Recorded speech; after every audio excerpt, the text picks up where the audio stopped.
Hello students, welcome to your online class. बच्चों, आज हम चुनमुन और चिड़िया का बच्चा शीर्षक कहानी पढ़ेंगे। यह कहानी प्रकाश मनु द्वारा लिखी गई है। कहानी को पढ़ने से पहले हम प्रकाश मनु के विषय में थोड़ा सा जान लेते हैं। प्रकाश मनु बाल साहित्यकार हैं। इन्होंने बच्चों के लिए अनेक कहानियाँ और कविताएं लिखी हैं। बच्चों की लोकप्रिय पत्रिका नंदन के साथ इन्होंने 25 वर्षों तक काम किया। तो चलिए हम कहानी को पढ़ना शुरू करते हैं। चुनमुन एक बच्चे का नाम रहता है, एक लड़के का नाम है। कुछ दिनों से चुनमुन बहुत खुश था, इतना खुश मानो उसके पंख निकल आए हो और वह जब चाहे आसमान की सैर कर सकता है। जब से एक चिड़िया और चिड़े ने उसके घर के आंगन की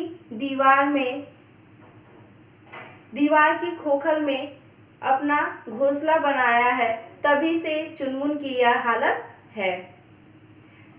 आंगन की दीवार में न जाने कैसे एक ईंट की जगह खाली रह गई थी और चिड़िया को वह जगह घोंसला बनाने के लिए जच गई थी, पसंद आ गई थी। अब तो चिड़िया चुनमुन के घर के 50 चक्कर लगाती है। कभी घास लाती है, कभी फूस लाती है, कभी तिनके लाती है, कभी सूतली लाती है और कभी कुछ और लाती है। चुनमुन 20 बार मेज पर चढ़ता है और उचक कर अपने पैरों को ऊपर उठा करके वह चिड़िया के घोंसले को देखता है कि चिड़िया ने और कौन सी नई चीज लाई है और उसे अपने घोंसले में कहाँ लगाया है। चिड़िया के घोंसले में कितनी प्रगति हुई है, कहाँ तक उसका घोंसला बना है। और फिर चुनमुन मेज से नीचे उतरता है और दौड़ते हुए अपनी मम्मी के पास जाता और मम्मी से घोंसले के बारे में एक एक बात बताता और घोंसले का ताज़ा समाचार मम्मी को सुनाता। साथ ही साथ वह मम्मी से कई सारे सवाल भी पूछता। मम्मी, चिड़िया यह क्यों करती है? मम्मी, चिड़िया वह क्यों करती है? चिड़िया के घोंसले में अंडे कब आएंगे चिड़िया के बच्चे? मम्मी फुर्सत में होती, खाली होती तो चुनमुन को थोड़ा बहुत बता देती, लेकिन अगर कभी काम में लगी होती तो वह चुनमुन के गाल पर हल्की चपत लगाती और कहती, जा भाग यहाँ से, तुम्हें और कोई काम तो है नहीं। लेकिन क्या करे बेचारा चुनमुन, उसका ध्यान तो घोंसले से हटता ही नहीं था। ऐसा मालूम होता था चुनमुन को बहुत बड़ा खजाना मिल गया है, इतना बड़ा खजाना कि फिर पूछो मत। चुनमुन जब स्कूल जाता तो बच्चों से भी चिड़िया और उसके घोंसले के बारे में बताता और बच्चे उसकी बातों को बड़े ध्यान से सुनते, उसकी और टकटकी लगाकर उसकी बातें सुनते रहते। आस पड़ोस के बच्चे चुनमुन के घर तक चले आते घोंसला देखने के लिए और तब चुनमुन कहता, चुनमुन राजाओं की सी शान और अकड़ के साथ उनको चिड़िया का घोंसला दिखाता और उस घोंसले के विषय में एक एक छोटी से छोटी बात बताना नहीं भूलता। कुछ दिन पहले ही चिड़िया ने घोंसले में अंडे दिए और अब 2-3 दिनों से चिड़िया के बच्चों की चींची की आवाज़ आने लगी थी। चुनमुन की उत्सुकता का कोई ठिकाना नहीं था, चुनमुन की जिज्ञासा का ठिकाना नहीं था, कोई उसका पार नहीं था। वह उछलकर मेज पर चढ़ता और बड़े गौर से चिड़िया को अपने बच्चों के मुंह में दाना डालते हुए देखता और कूदकर फिर नीचे आ जाता। पढ़ते पढ़ते जब चुनमुन का ध्यान उचट जाता, इधर उधर भटक जाता तो वह दौड़कर मेज पर खड़ा हो जाता और चिड़िया के बच्चों को देखने लगता। सुबह उठते ही चुनमुन का पहला काम यही होता, वह मेज पर खड़ा होकर चिड़िया के बच्चों को देखता, उसकी चींची करती आवाज़ों को सुनता और फिर खुश होकर अपने काम में लग जाता। स्कूल जाने से पहले चुनमुन चिड़िया के बच्चों को टाटा करना नहीं भूलता। जिस तरह बच्चे स्कूल जाते हैं तो परिवार के लोगों को टाटा बोलते हैं, वैसे ही चुनमुन भी चिड़िया के बच्चों को टाटा करता और तब स्कूल जाता। स्कूल से घर वापस आते ही चुनमुन अपना बैग फेंक देता और दौड़कर मेज पर खड़ा होकर उनको देखने लगता। वह इतने ध्यान से देखता, इतना खुश होकर देखता, जैसे लगता कोई नया नायाब तमाशा होने जा रहा हो। चुनमुन की मम्मी झल्लाकर खींच जाती, चुनमुन की इन हरकतों से खींच जाती और कहती, देखना चुनमुन, तुम किसी दिन चिड़िया के बच्चों को हाथ लगाएगा और फिर चिड़िया इन्हें यहीं छोड़कर चली जाएगी। ये भूखे कलपते रहेंगे, याद रखना। चुनमुन की मम्मी ने जब से यह बात कही, चुनमुन डर के मारे चिड़िया के बच्चों को हाथ तो नहीं लगाता, लेकिन उन्हें बार बार देखने की जो खुदर उसके मन में जिज्ञासा उसके मन में रहती, वह अभी भी बनी हुई थी। लेकिन आज तो कुछ ऐसी अजीब सी हालत हो गई थी कि चुनमुन की समझ में नहीं आ रहा था वह क्या करे क्या नहीं करे। वह यह भी नहीं सोच पा रहा था कि इस घटना से उसे खुश होना चाहिए या फिर दुखी होना चाहिए। असल में आज चुनमुन की छुट्टी थी और मम्मी पापा दोनों दफ्तर गए हुए थे। चुनमुन ने सोचा चलकर पीछे आंगन में खेला जाए और चिड़िया के बच्चों का हाल भी देखा जाए। उसने मेज पर चढ़कर देखा तो जी धक से रह गया, यानी चुनमुन डर सा गया, उसकी सांसें कुछ देर के लिए रुक गई। चिड़िया के दो बच्चों में से एक ही घोंसले में था, दूसरा कहाँ गया? कहीं चील तो झपट्टा नहीं मार ले गया या बिल्ली? चुनमुन के मन में यह डर उत्पन्न हो गया। चुनमुन ने घबराकर इधर उधर देखा और फिर उदास होकर मेज से नीचे उतर आया। मगर मेज से नीचे आते ही उसने देखा कि आंगन के एक कोने में चिड़िया का बच्चा था, एकदम वही जो घोंसले में रहता था। वह डर के मारे एकदम सिकुड़ा सा बैठा हुआ था। देखते ही चुनमुन की सारी उदासी गायब हो गई। एक बारगी तो उसे ऐसे लगा कि वह खूब जोर से चिल्लाए, खुश होकर खूब जोर से चिल्लाए, लेकिन फिर चिड़िया के बच्चे का ध्यान आया।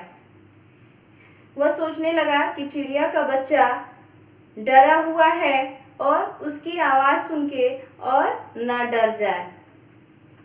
इतनी देर में वह भूखा प्यासा भी होगा, कहीं उसे पानी की ज़रूरत तो नहीं। वह एक कटोरी में पानी लेकर आया और चिड़िया के बच्चे के सामने रख दिया, लेकिन वह छोटा सा चिड़िया का बच्चा पानी पिए कैसे? चुनमुन का दोस्त जिसका नाम दीनू था, उसने एक बार बताया था कि रुई भिगोकर चिड़िया के मुंह में पानी डाला जाए तो वह पी लेगी। यह याद आते ही चुनमुन रुई लेने के लिए घर के अंदर गया। जब वह रुई लेकर वापस आया तो देखा कि अमरूद के पेड़ पर चिड़िया के चींची की आवाज़ें आ रही थी। उसने देखा अमरूद के पेड़ पर एक दुष्ट कौवा बैठा हुआ है जो चिड़िया के बच्चे को हड़पना चाहता है। इसीलिए अमरूद के पेड़ पर बैठी चिड़िया ची ची करके आवाज कर रही थी। चुनमुन परेशान हो गया, वह क्या करे क्या नहीं करे। उसने रुई भिगोकर 2 बूंद पानी चिड़िया के बच्चे के मुंह में डाला, लेकिन वह चिड़िया का बच्चा घबराहट और डर के मारे वह भी नहीं पिया। इधर यह दुष्ट कौवा न जाने कहां से चला आया था। चुनमुन की सारी खुशी गायब हो गई, काफूर हो चुकी थी और वह डर सा गया था कहीं चिड़िया के बच्चे का अनिष्ट न हो जाए। जब तक मम्मी नहीं आती तब तक वह यहीं आंगन में बैठा रहेगा। यह सोचकर वह आंगन में दीवार से टेक लगाकर बैठ गया।